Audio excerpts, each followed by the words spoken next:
Bom dia. É um imenso prazer nós nos darmos início a mais uma atividade do primeiro encontro de artes do IFNMG Campus Salinas, realizado pela Biblioteca Iraci Henrique Lisboa, através do projeto Conexão Bíblio. Meu nome é Lucas Mendes. Gostaríamos de agradecer o apoio do Núcleo Afro-Brasileiro e Indígena do Campus Salinas, dos núcleos de atendimento à pessoa com necessidades específicas e a Pró-Reitoria de Extensão. Gostaríamos de lembrar que esse evento possui intérpretes de Libra. Hoje contamos com a presença do intérprete Inivan. Pedimos a gentileza dos participantes colocarmos o nome e o e-mail no chat para a emissão do certificado. Mantenha o microfone desligado e lembre-se que esse evento está sendo gravado. Agradecemos a presença de todos e todas. Convidamos agora para a atividade O Ser Artístico, a Formação do Artista, com Hernani Calaz de Oliveira, artista plástico, arte educador, pesquisador da cultura e o costume do Vale Jequitinhonha, e o professor Jamerson Rezende, artista visual, design gráfico e professor de artes do IFNMG Campus Salinas, que a partir de agora darão continuidade a esse evento. Sejam todos muito bem-vindos. Obrigado, Lucas. Hernani, eu mais uma vez quero te agradecer também o aceite do convite, né? E você vai trazer um tema muito importante, eu acho muito importante a gente conversar sobre ele, discutir ele. E como eu falei para a Mariana, é sempre uma honra reencontrá-los, eu falo para você também. Nós somos poucos professores de arte no nosso instituto, mas e a gente às vezes fica muito envolvido com as atividades do nosso campus, mas esses poucos momentos que a gente tem a oportunidade de se encontrar são sempre muito agradáveis, muito bons e um momento de muito aprendizado também. Tá? Então eu quero que você sinta à vontade para falar. A gente vai acompanhando no chat aqui os comentários e as perguntas. É com você, Hernani. Obrigado. Obrigado a todos, obrigado, Jamerson, obrigado a Sabrina, que fez esse intercâmbio, né, de procurar, e estamos aqui para contribuir mesmo, né? A casa é uma só, nós só estamos em vários quintais, né? Mas a casa é a mesma e a gente tem que abraçar essas causas. E como o título do evento já fala, né, por mais que é um encontro virtual, os acordes da vida, a arte como ferramenta do viver, eu digo até mais, a arte é a ferramenta, né? Não é nem como, a arte é a ferramenta do viver. E eu nunca imaginei que a frase, eu sempre trago essa frase, nunca imaginei que uma frase do século XVIII, né, dita pelo filósofo alemão Nietzsche, fosse tão importante no século XXI. A arte existe para que a realidade não nos destrua. Nunca foi tão importante essa frase em tempos de pandemia, porque a pergunta hoje, eu penso até na desconstrução da pergunta o que seja arte. É uma pergunta desnecessária. A pergunta mais importante que eu levanto hoje, que eu faço é: o que nós estamos fazendo que é importante para a nossa existência? O que a gente está propondo? Não necessariamente arte. O que nós estamos fazendo que se faz importante para a nossa existência nesse momento? Enquanto isolamento, enquanto família, enquanto professores que está produzindo, não em sala de aula, mas em casa. Então, o que vocês estão fazendo que é importante para a sua existência? Você está plantando, você está modelando, você está dançando, performatizando, teatralizando, pintando, cantando, musicalizando, compondo. Então, a pergunta é: o que você está fazendo que é importante? Então, perguntar nesse momento o que é arte é um tanto quanto desnecessário, porque cada pessoa está se reinventando tanto que ele está percebendo que coisas que não eram feitas são necessárias agora. Então, esse tempo nos coloca como um tempo de repensar a vida. Nós precisamos nos reinventar. E onde estão esses artistas?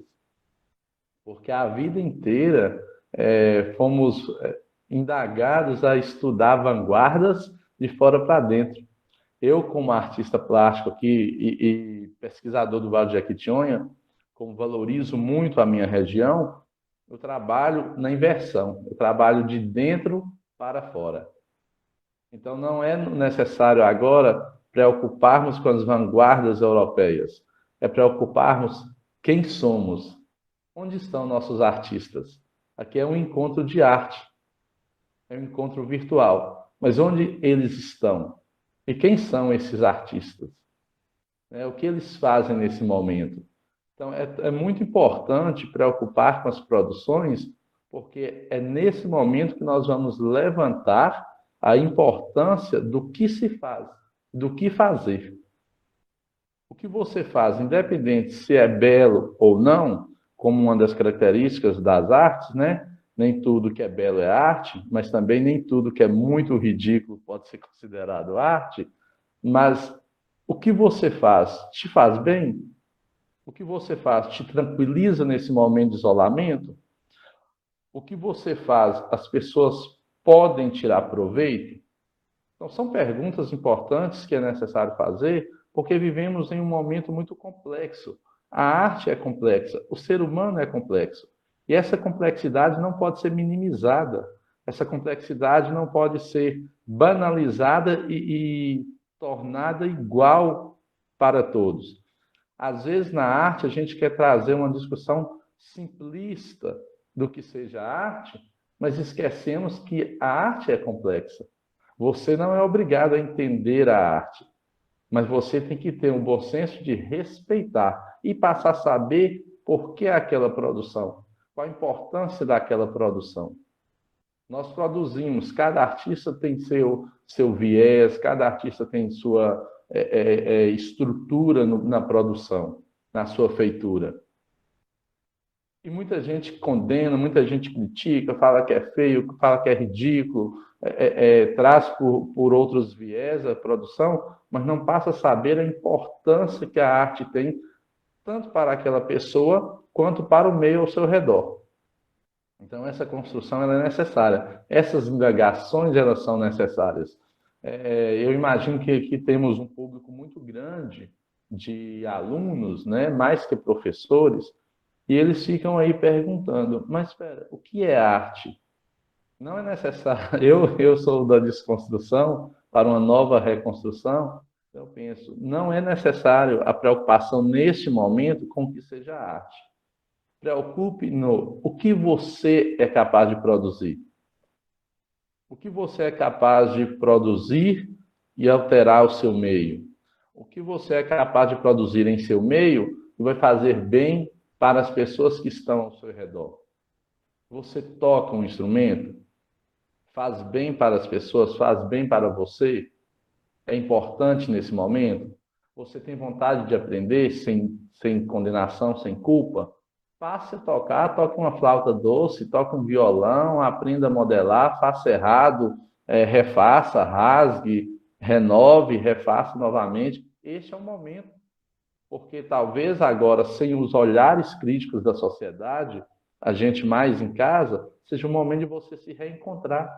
Muitas vezes lá fora a gente é modelado pela sociedade. E nós, como professores, né, Jamerson, a gente entende que muitas vezes a gente postura de acordo com o que o meio exige da gente. E ora a gente não pode ultrapassar limites, a gente não pode extravasar, porque nós entendemos que estamos em um meio e esse meio depende dessa conduta. Não que seja errado, nem que seja uma forma egípcia de viver, mas nós respeitamos uma conduta e o meio. Mas nesse momento, estando em casa, estando em nossos ateliês, estando em nossas oficinas, nós podemos errar à vontade, a gente pode quebrar, a gente pode rasgar, a gente pode chorar, a gente pode deixar de lado. Nós não temos apenas 50 minutos para trabalhar, nós não temos apenas das 7 às 11h30 para dar conta de um plano. Então, esse é o momento de repensar. E esse repensar, ele está voltado para as nossas riquezas. O que você tem para oferecer? Vocês podem ficar à vontade para interromper, viu? Se deixar, eu falo aqui até 8 horas da noite. Hernani, então eu vou começar então. Quando você faz você fala sobre esse movimento, né, de conhecimentos artísticos que vem, né, de cima para baixo, né, você tenta fazer o movimento contrário, né, pegar o que é do seu cotidiano, do seu dia a dia, do seu entorno e levar para e tentar dialogar. Né? Isso, exatamente, tentar dialogar com esse ensino mais formal, esse ensino mais institucionalizado, essa formação mais institucionalizada do artista, né? Em que medida que você percebe que é possível ou não esses diálogos entre uma formação mais institucional e uma formação mais cotidiana desse artista? Bom, cada artista ele vem de um meio de aprendizagem, né? Então, não existe barreira nenhuma entre diálogos. Isso eu discordo que pessoas não possam dialogar. Só que ao dialogar é possível que haja um conhecimento próprio, um bom senso do que se trata. Eu vou falar de restauração de uma imagem sacra, barroca, sem o conhecimento próprio, quais os processos que passa por uma imagem, por uma restauração.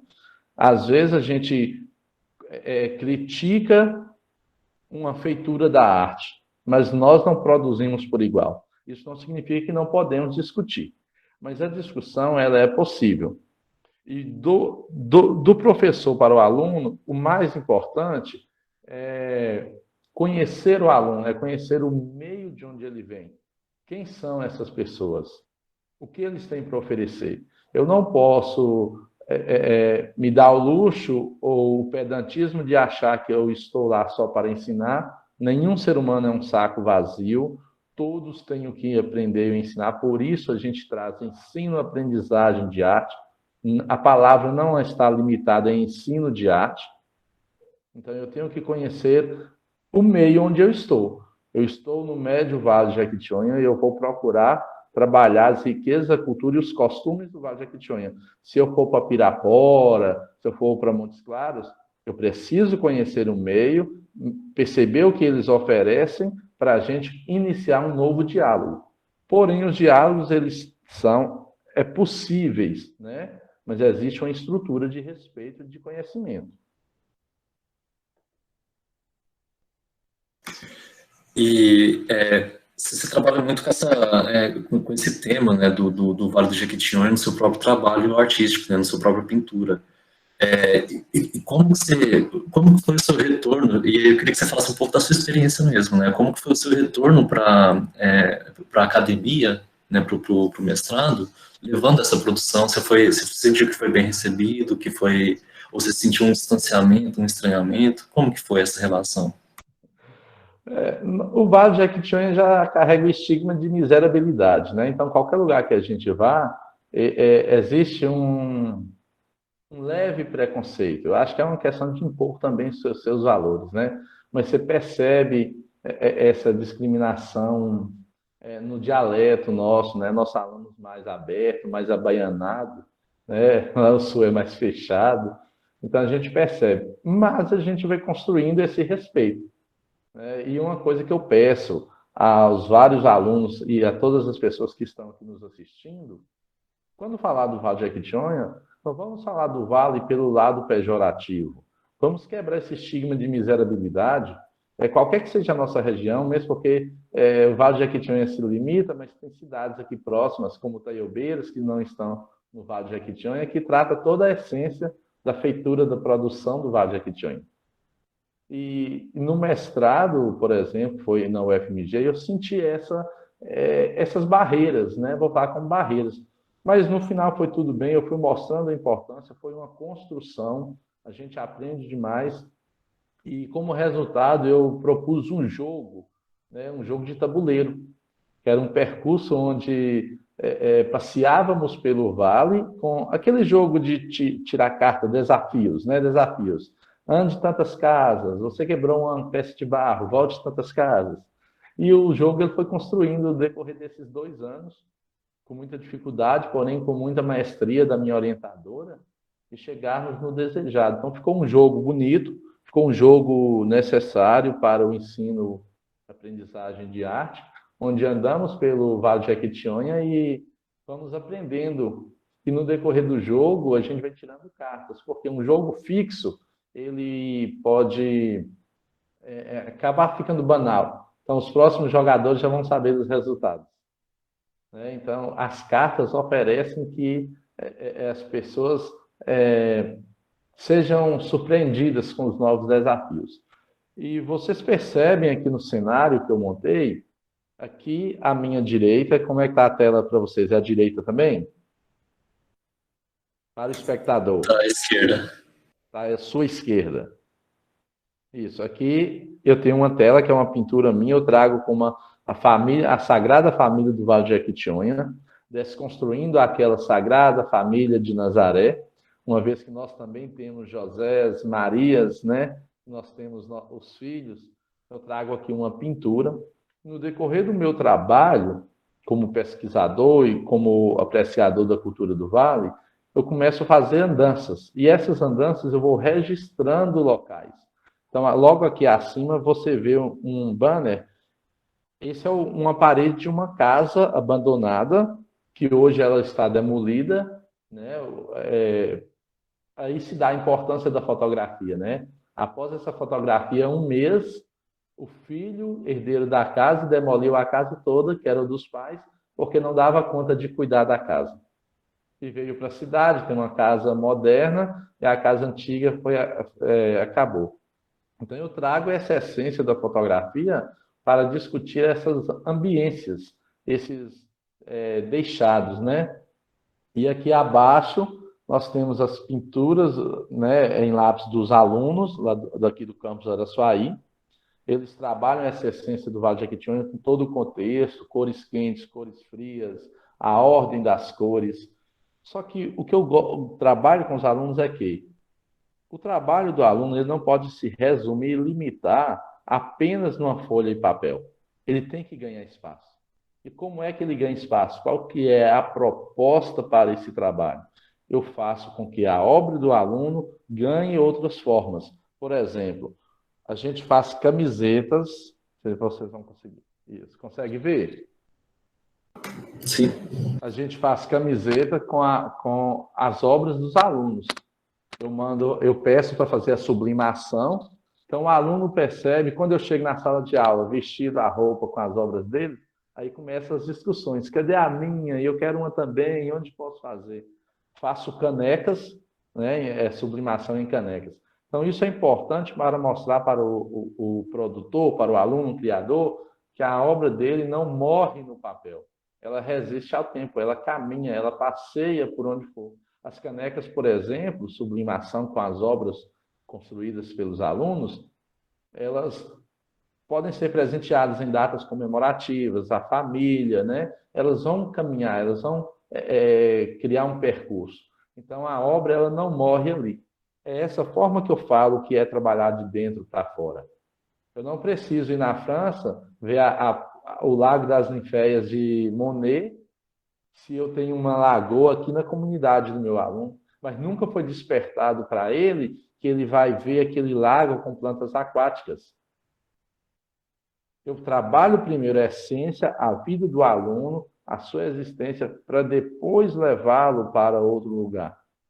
É mais fácil a gente se encontrar numa vesperata em Diamantina do que a gente encontrar no Museu do Louvre na França. Então, por que eu levar ele para tão longe se nós temos como construir aqui? Não que ele não tenha o direito de saber.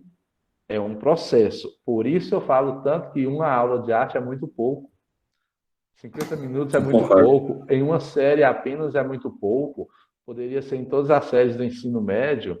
Para mim, pelo menos para mim, ainda é pouco. É o que eu conseguiria trabalhar. Aí você imagina apenas uma série e apenas uma aula de 50 minutos. Então, tanto bem pouco mesmo. É muito pouco pelo que a arte tem a oferecer. O Hernani, e a Jaciela está perguntando aqui no chat, né? Como pensar esse meio, né? Esse dia a dia para a formação artística de crianças aqui na nossa região? Como que você pensa isso? Sim, você vai primeiro limitar a condição de discussão dessa criança. Qual a idade dela? De onde ela vem e qual meio? Você pode trabalhar com a simbologia da sua região. Trabalhe com desenhos, construa desenhos, construa elementos ao seu redor. Peça à criança, a criança tem que saber identificar. Esse trabalhar a região com a formação artística, ela entender primeiramente o que ela tem no seu redor. Em momento algum, afirmar o que seja arte. Em momento algum. Porque pode ser que ela nunca vai se deparar com a obra de um grande artista. Pode ser que ela nunca vai ter a oportunidade de ir a um museu. Isso significa que nada que ela está ao redor é considerado arte, porque foi me ensinado que arte é a Mona Lisa. Nossa, quantas obras muito mais belas que a Mona Lisa existe. Mas a Mona Lisa foi imposta na vida da cultura artística. Então, primeiro, a criança tem discussão. Vamos trabalhar com museu em casa. Pena que aqui na minha sala aqui não tem, mas vamos lá. Tem uma outra sala que eu tenho um museuzinho ali. Eu tenho um socador de alho que foi da minha família. Minha mãe ganhou no casamento dela no ano de 1969, como presente de casamento. Foi um socador de alho, que hoje poucos conhecem. Hoje ele faz parte do meu acervo. Então eu vou discutir o que é patrimônio para nós. O que é patrimônio para essa família? Por que um socador de alho e não uma batedeira elétrica? Qual é a essência? Porque o socar alho, o fazer o tempero, o parar diante daquela feitura, vai trazer a essência de uma família, vai trazer a essência da sua existência. Peça a criança para identificar ao seu redor. Sim? É que às vezes às vezes a gente esquece que a criança ela já traz uma vivência, né? Por ela ter pouca idade, aí é criança, então ela... Mas assim, eu concordo totalmente. A criança, por mais nova, por mais pouca idade que ela tem, ela já traz essa vivência da família, né? E a família traz a própria história. Então não dá para a gente ignorar, tratar a criança como se ela fosse uma pessoa neutra, assim, né? Ela tem suas próprias experiências, né? Sim, sim. A professora Lília pergunta aqui, quais dicas que a gente pode sugerir para que as pessoas possam usar a arte como refúgio nesse período de pandemia? Gente, nós temos a literatura, né? Nós temos as nossas ambiências, os nossos cenários trazem a literatura. Sabrina, por favor, você poderia colocar a imagem que eu disponibilizei para eu completar a resposta à professora Lília? Enquanto isso, no decorrer das minhas andanças pelo Vale do Jequitinhonha, através das imagens que eu capturo, que eu registro, eu escrevi 95 poemas e lancei o livro Identidades. Eu lancei o livro... Consegue ver, Jamerson? Sim, conseguimos. Isso. Foram 5 anos de escrita sobre o Vale do Jequitinhonha. Aí, quando você vê essa imagem aí, essa imagem eu registrei esse final de semana agora, na comunidade de São João de Cima, lá em Francisco Badaró, na minha cidade natal. Está perto da gente aqui, de Araçuaí. Aí você imagina, transforme essa imagem na literatura, peça discussão, para que qualquer idade que seja, levante questionamentos. O que traz esse cenário? Qual a diferença do cenário de hoje? O que falta nesse cenário? Quem sentou nessa poltrona? O que essa pessoa fazia ao sentar nessa poltrona? Você trabalha uma literatura visual. Você constrói uma discussão. Você pede a reprodução. A criança pode desenhar essa poltrona e colocar um ser sobre ela. Aí ele vai colocar a mãe, ou a avó, ou o pai, ela mesma sobre a poltrona. Então, nós temos ambiências ao nosso redor, podemos discutir e podemos construir. Mas é preciso ser provocado na criança. Ou em qualquer pessoa, nós temos aí os próprios donos da casa encostaram uma poltrona lá, mas passam por ela todo dia e tratam ela como apenas um utensílio largado, deixado de lado. Você imagina lá, quantas crianças não sabem o que é o ferro à brasa? Quantas mães, quantas avós já doeram seus braços passando roupa de 10, 12 filhos? Com ferro à brasa, você apresenta hoje a uma criança, com uma proposta que nós temos, junto até com a professora Lília, que tem um projeto chamado Tem uma Foto para Te Contar, que a gente dialoga através das fotos. Ao levar um ferro à brasa, o aluno perguntou onde que liga. Porque ele ninguém nunca ofereceu a ele essa oportunidade. O que está faltando entre as famílias? Está faltando um diálogo. Quantos filhos, quantos netos estão ouvindo seus avós? Quantos avós ou pais estão parando para sentar com seus netos? É preciso agora, em pandemia, nós começarmos a despertar isso? Aí, quando a pandemia acabar, que é o que a gente torce e damos graças a Deus que um dia acabe, vai voltar essa loucura, essa rotina. Nós estamos isolados agora. É um isolamento conceitual. E unidos fisicamente, né? Mas quando a pandemia acabar, nós vamos inverter o quadro. Vamos isolar fisicamente, vamos isolar as nossas oportunidades de sentar com o outro e vai começar essa loucura da vida rotineira. Quantas crianças talvez não saibam que existiu essa poltrona com pés torneados? Está lá jogado. Aí o socador que eu trago da minha família, aquela lembrança de casamento, foi um presente de casamento da minha mãe. Quando lembra das feituras, do tempero, do cheiro, do momento em família, hoje está sendo deixado porque as pessoas não estão dando tempo. Então, é nossa função agora resgatar essa possibilidade. Vamos aproveitar, então, que nós temos, vamos olhar ao nosso redor. Sabrina, muito obrigado, viu? Pode ser retirado.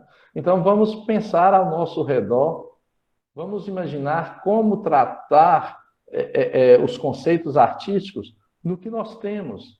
Vocês percebem nessa foto aqui? É possível ver, Jamerson? Sim, estamos vendo. Isso. É um trabalho que a gente faz aqui no campus, nas aulas de arte também, junto ao Centro de Línguas, com os professores de literatura e português, que é o resgate da memória visual através da fotografia com as pinturas. Então, nós temos aqui uma obra de 1899 de Almeida Júnior, chamada Saudade. Eu passo a proposta para os alunos, eles têm que recriar, quer dizer, eles têm não, é proposto a recriação através da fotografia, porque Almeida Júnior não conheceu a fotografia. E ele retratava perfeitamente através da pintura. Tá? Ô, gente, retratar através da pintura é aceito, tá? Você fala, mas ele vai retratar, não é com retrato? Não, retratação é a justificativa, tá? Então, quando a gente usa esse verbete, é possível. Retratar através da pintura, ou seja, eu estou tratando uma realidade através da pintura. E Almeida Júnior, ele fez isso. Então, a gente propõe, espera, eu tenho que ir a São Paulo ver obras de Almeida Júnior no museu? Ou eu nunca vou ver obras de Almeida Júnior porque eu não posso sair daqui? Olha aí, a aluna, uma turma de informática, foi até um lugar onde o cenário é o mesmo, a ambiência é a mesma, uma casa de adobe, a luz da janela, a posição do corpo, a performance, a roupa, e aproximou a fidelidade de uma obra de 1899. Mais de 100 anos após, eu consigo a essência de um artista.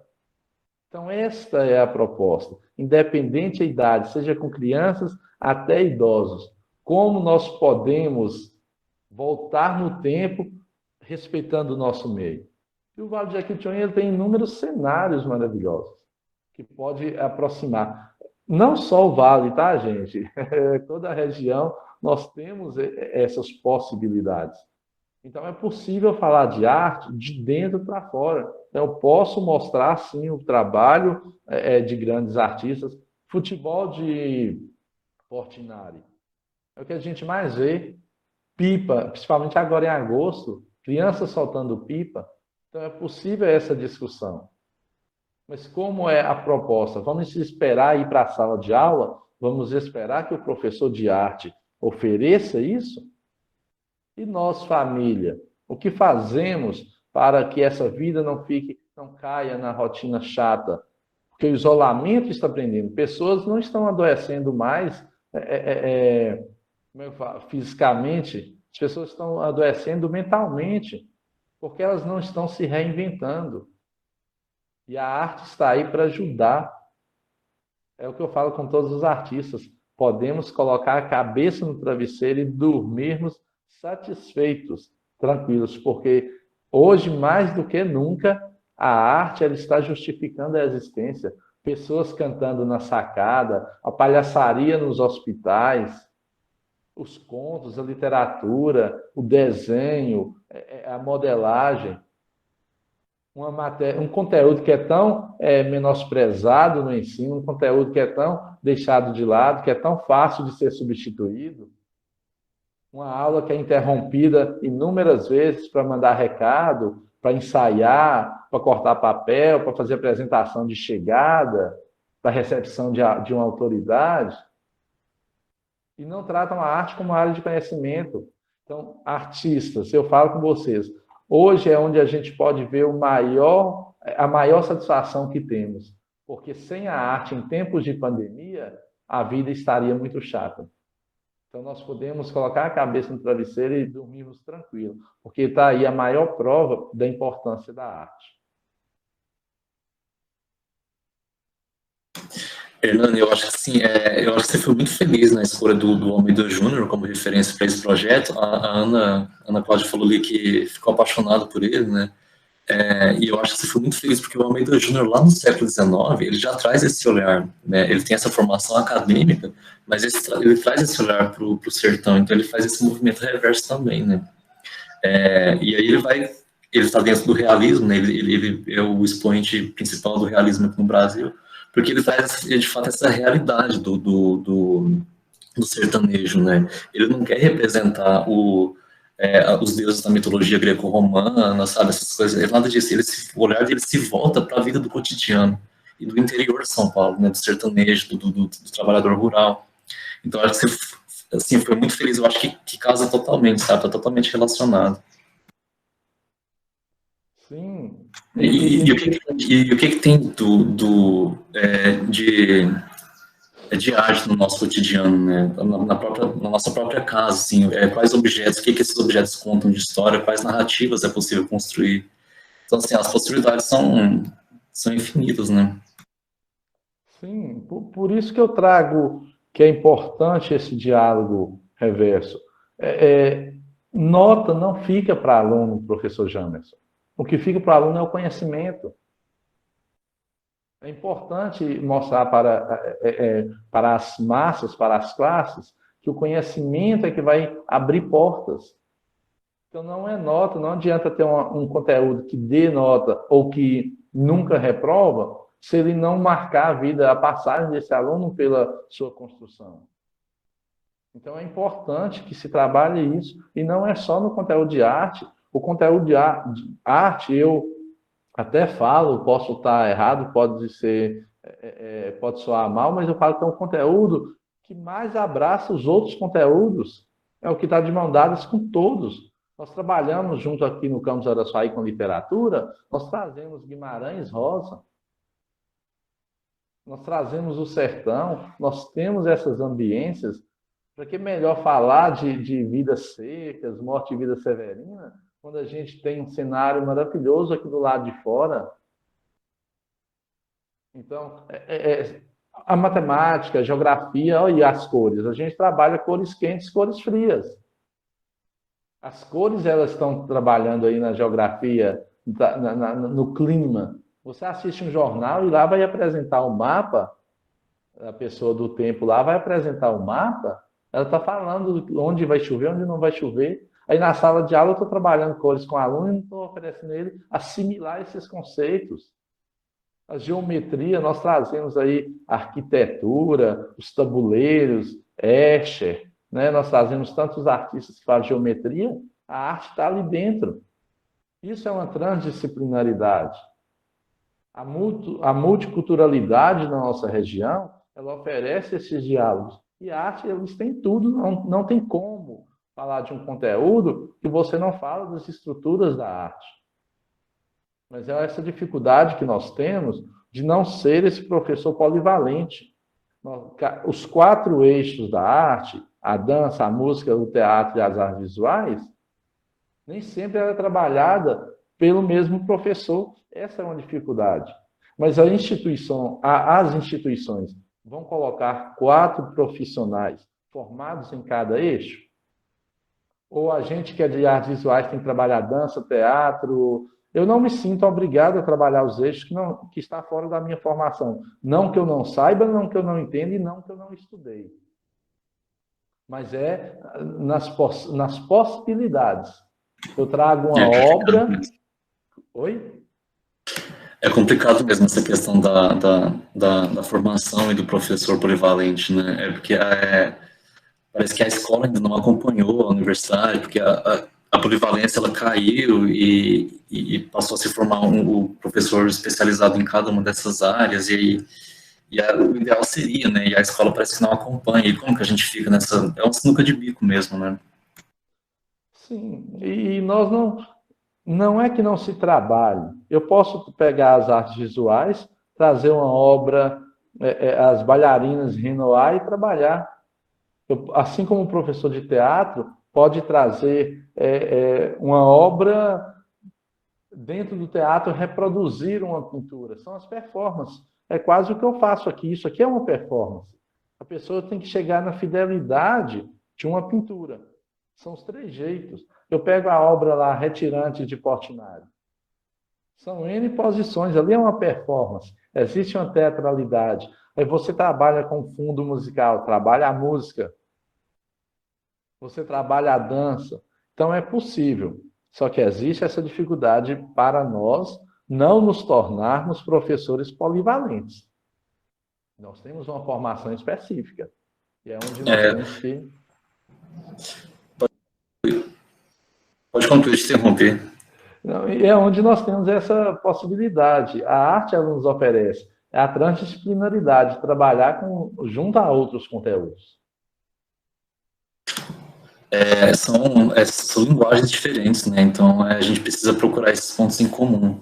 Você falando da questão da estrutura da imagem, né, da estrutura visual, a Maria Gabriela faz um questionamento aqui, né? Ela fala que hoje em dia vemos muito as pessoas elogiarem uma pintura ou um desenho por estar parecida com a foto.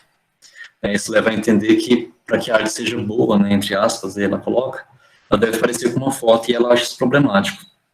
Tem muitas formas de demonstrar uma visão e com a tecnologia acabamos não dando o valor devido. Infelizmente, isso nos é ensinado desde a infância. O que você acha disso? Como você vê essa questão do realismo, né? Essa questão da técnica, em relação a visões de mundo, né? Que o artista pode expressar? São discussões que precisamos ter cautela. Há quem tem excelência na pintura, no desenho hiperrealista, né? Temos grandes artistas. Aqui na Itinga nós temos o Evandro Barbosa, que faz um trabalho maravilhoso com lápis.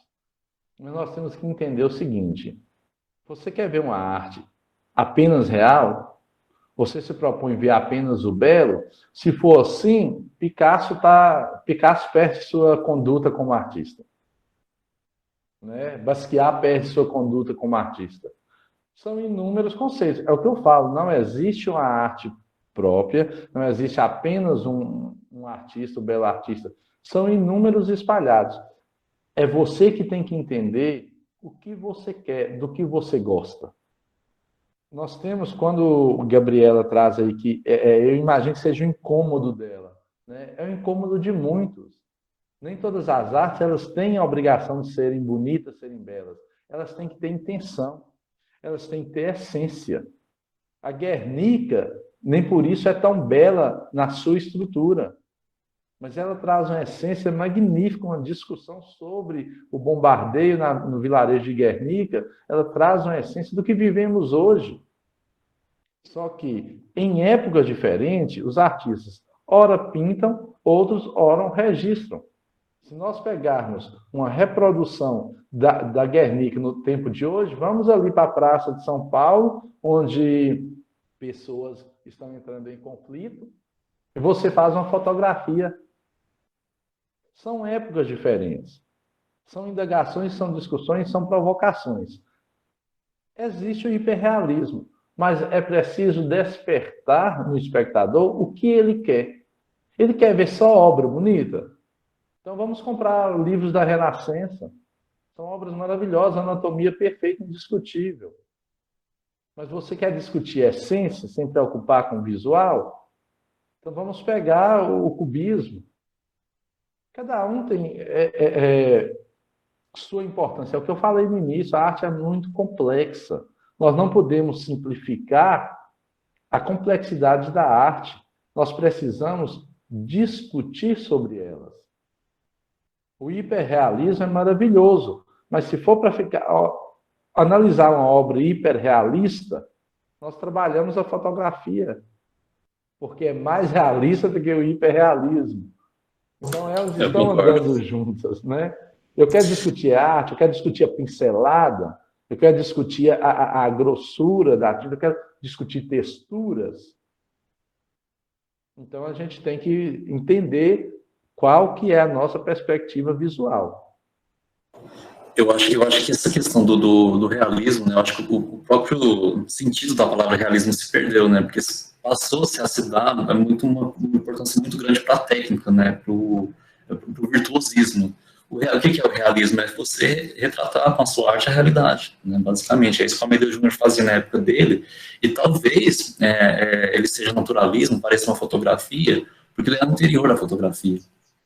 Né, mas como que é possível pensar o realismo hoje?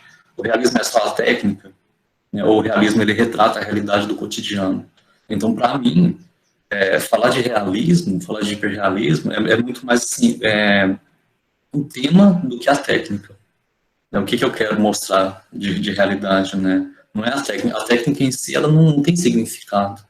Mas eu posso construir esse significado como uma técnica virtuosa ou com uma técnica um pouco mais rústica, um pouco mais pessoal. Né? Então, assim, são formas de trabalhar. Eu acho que essa questão do realismo fotográfico, ela se perde um pouco, né? E é como você falou, fazer imagem naturalista por naturalismo, né? Faz fotografia, né? O que se constrói de significado, o que se representa de realidade com essas técnicas, né? E o hiperrealismo, completando a sua fala, ela afasta o espectador da cena real. Eu, por exemplo, quero trabalhar o hiperrealismo das mãos pegando no barro. Eu, Hernani, como professor de arte, eu prefiro levar o aluno, a pessoa, para pegar no barro. Ele vai sentir muito mais. Sim, a experiência, né? A experiência, a essência daquele momento. Então, a fotografia artística. Eu pego uma pessoa, visto um homem de mulher, transfiguro ali, coloco a silhueta ao pôr do sol, com um fecho de lenha na cabeça e trabalho a silhueta. Eu estou fazendo uma fotomontagem, estou fazendo uma foto quase falsa, artisticamente bonita, mas falsa. Mas não é que eu não possa levar a pessoa até o ambiente, pegar a lenha, construir a cena.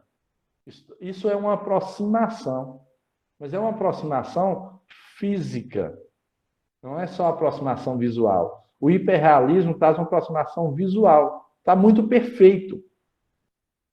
E eu, como artista plástico, não gosto do muito perfeito. Eu gosto de ver a pincelada.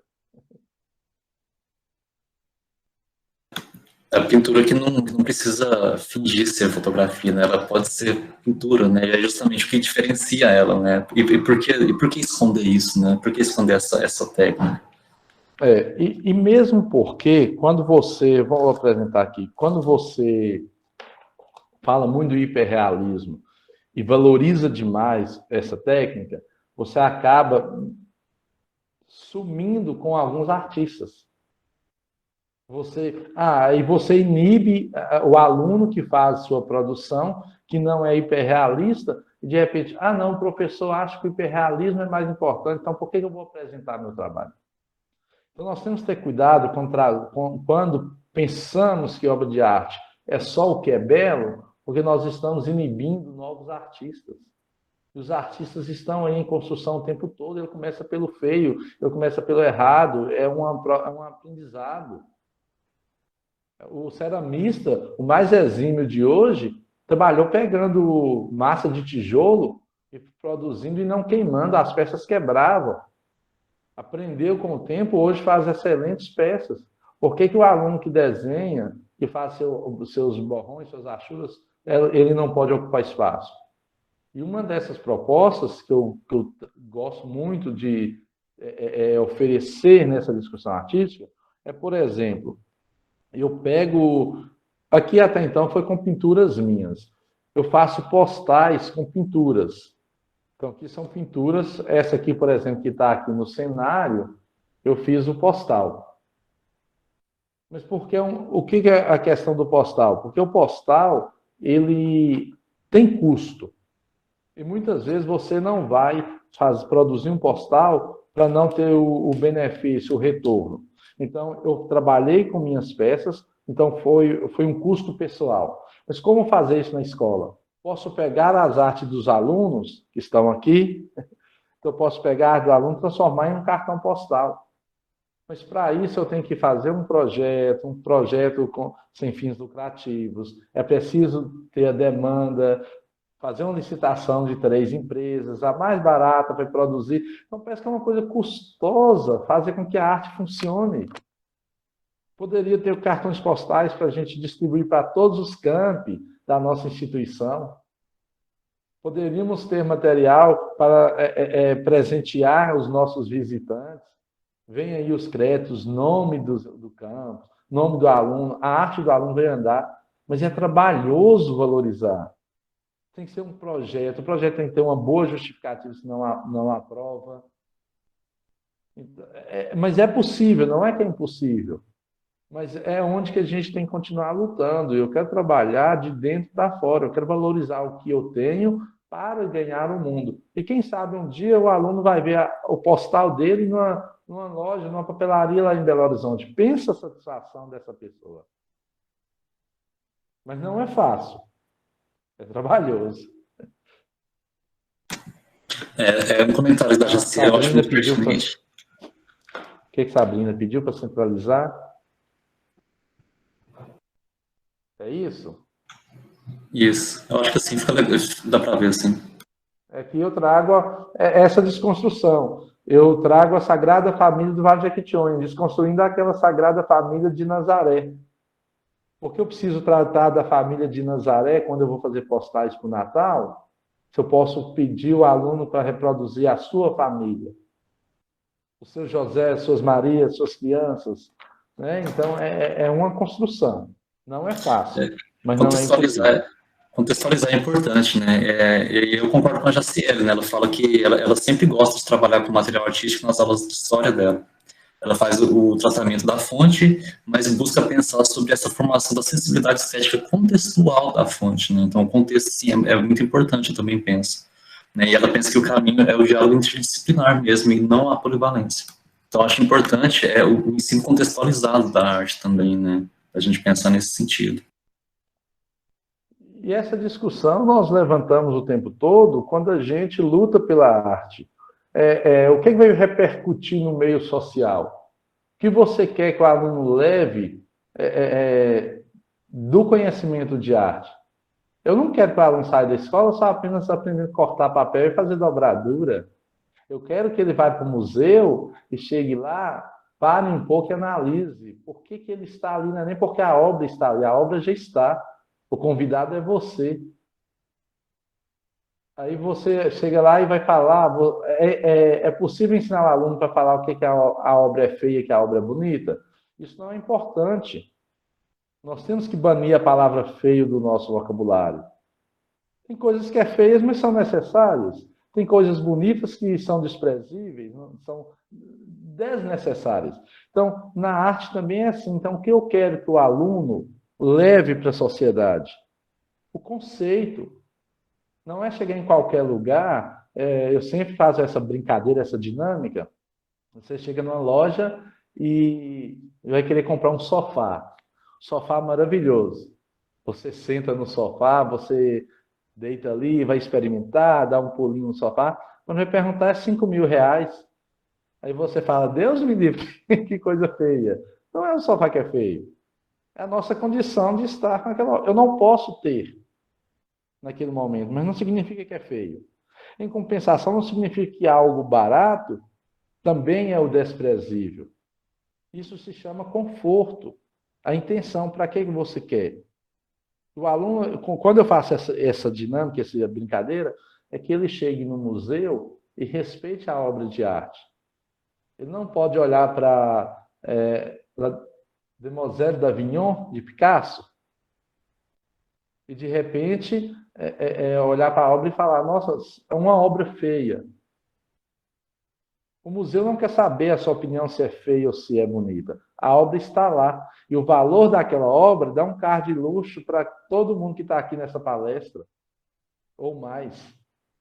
Então, não é importante para o espectador falar se a obra é feia ou não. Qual é a essência que traz a obra? E é isso que nós queremos. O contexto dela, né? Isso. E é isso que a gente quer, que o aluno saia do ensino, aprendizagem, sabendo dialogar sobre arte. Isso, acho que esse é o ponto. Não é só produzir, não é só cortar, não é só colar, não é só fazer a pipa. Você não sabe contextualizar a importância daquela feitura. Não é ir lá e pegar uma massa de argila e apenas levantar uma figura, se não saber sentir a peça, o trabalho. Não é achar a peça pronta e falar, nossa, é muito caro. Aí você pede o ceramista para fazer mais barato uma peça.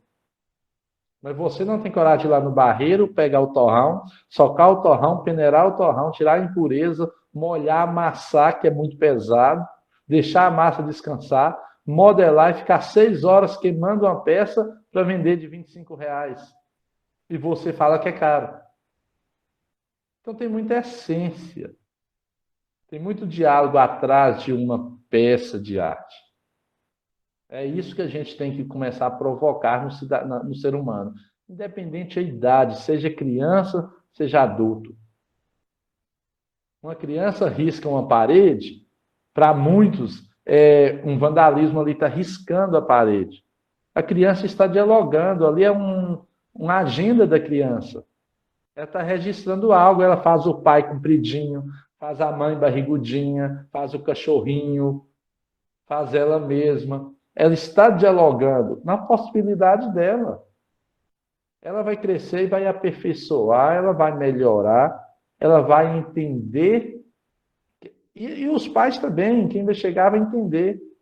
Mas o pai, ao invés de registrar e guardar para a história, para depois trazer essa discussão quando essa criança tiver 15 anos, vai lá e pinta novamente a casa. Mas não guarda aquela essência. Então, o ser humano ele tem que parar para discutir, para entender essa complexidade. Não existe arte perfeita, não existe ser humano perfeito, não existe artistas melhores que o outro. Cada um tem a sua feitura, cada um tem a sua forma de pintar. E a Santina, ela fala que ela pensa que a arte não, em arte não podemos definir claramente o que é belo, né? Porque ela fala que os conceitos de belo ou feio é relativo, e depende desse contexto histórico, social e cultural, né? Não são valores objetivos, né? Justamente. E isso é um pecado humano, eu acho que em geral, nós temos que perceber em que momento nós queremos adquirir algo, um objeto, e não preocupar com o conceito. Nós temos que preocupar com o conceito. O conceito ele é importante, não é só o bem material em si. O que esse bem material traz de significado, né, para a comunidade, para o contexto que ele está inserido, né. Hernani, eu acho que a gente já está estourando o tempo aqui, eu quero de novo te agradecer, eu acho que foi muito importante, tá? E aí, se você tiver alguma consideração para fazer, quiser falar mais sobre o seu trabalho, fazer essa divulgação, fica à vontade. Eu vou agradecer a comissão organizadora, né, por estar tornando esse momento possível mais uma vez. E é isso. Obrigado pela participação de todos que ficaram até aqui, né, de todos que tiveram dedicaram esse tempo mesmo para ouvir o Hernani. E é isso, Hernani, muito obrigado. Jamerson, eu agradeço todos vocês da organização, aos alunos. Estou à disposição, né? Discussão de arte não fica apenas em 1 hora, né? Nós bem sabemos que nós podemos passar aqui 5 horas dialogando e mostrando o nosso trabalho. Então, meu trabalho ele é esse, gente. É um trabalho de dentro para fora. Eu valorizo a região em que eu estou, valorizo as pessoas, procuro fazer essa andança no conceito artístico, desde a pintura, a fotografia, o desenho, a literatura, né?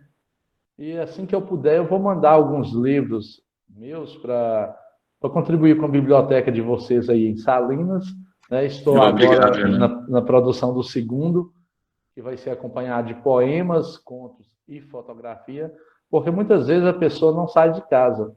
Às vezes nós procuramos tanto na mídia social, não estou falando só em tempo de pandemia, mas a gente não dá o luxo de ver o pôr do sol. A gente não dá o luxo de ir lá no mar tirar foto de uma flor, que seja de um cenário, né? Eu acho que é importante isso. A arte, ela não se finda. E minha mensagem é que, se formos para falar da nossa região, qualquer que seja, fale pelo lado belo, fale pelo lado rico e cultural. Não menospreze a sua região, onde quer que você esteja. Não fale de problemas. As pessoas já estão cheias de problemas. As pessoas querem ver o lado bom. E é na arte que a gente consegue amenizar essas condições. Muito obrigado a todos mesmo, e aos ouvintes aí também, pela paciência. E valorizar também a produção dos nossos alunos, né, pessoal? Só lembrando que a gente vai fazer um intervalo agora e a gente volta com uns relatos de experiência de alguns dos nossos alunos e ex-alunos. Né? Vamos fazer um intervalinho, mas não percam, não saiam. Um abraço, gente. Obrigado, um abraço. Obrigado, Hernani, um abração.